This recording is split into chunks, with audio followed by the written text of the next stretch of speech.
Hello and welcome to a new episode of the Data Pinch, a series of bite-sized videos on all things data so that you can start your week with a pinch of data.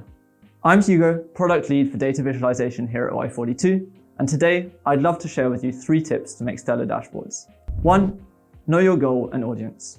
Before you start visualizing your data, you need to ask yourself a few questions first. Why are you building this dashboard? What should this dashboard showcase? What problems or questions should your visualization be solving?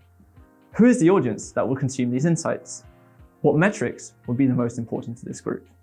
The thing is, you should know in advance the intention behind your visualizations and who's going to consume them, so that you can structure them according to the interests of your audience and to the business logic behind the data.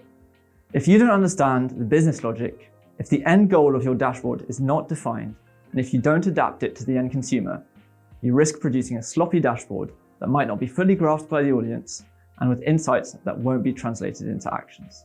Tip number 2, keep it clear. Once you know who'll be looking at your dashboard and what the end goal is, you can get into structuring it.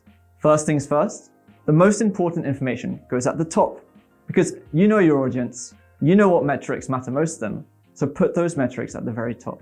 But be sure to keep a readable structure. For this, you want to group information close that belongs together.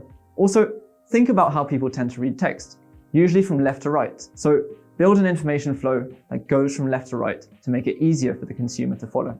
In addition, cohesion between visuals is key, as well as avoiding an unnecessary data overload that only creates clutter.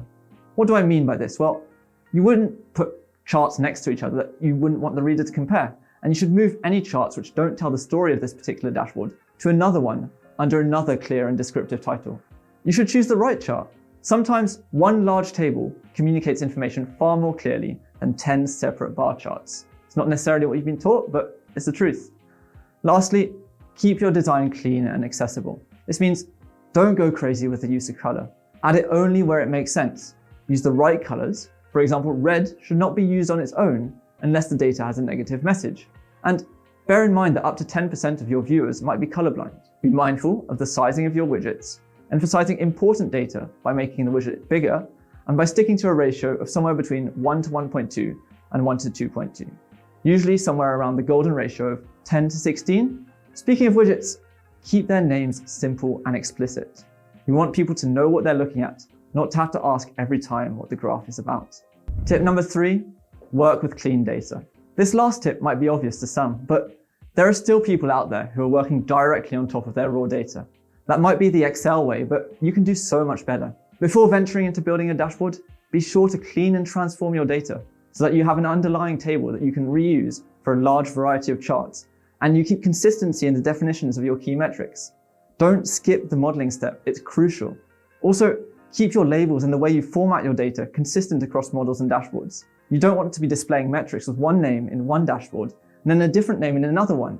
How are people not going to be confused if you do that? So to wrap things up, 1, know your end goals and your audience. 2, keep the dashboard structure, design, and naming crystal clear. And 3, work with clean data. 3 simple tips that will take you a long way. I'll let you go with a bonus tip. Remember that 2 heads are better than 1, so getting someone else's opinion on your dashboard or building something in collaboration with others is always a good learning opportunity. And of course, checking other people's work to gather inspiration never harmed anyone. That's all I have for you today. Thanks for watching.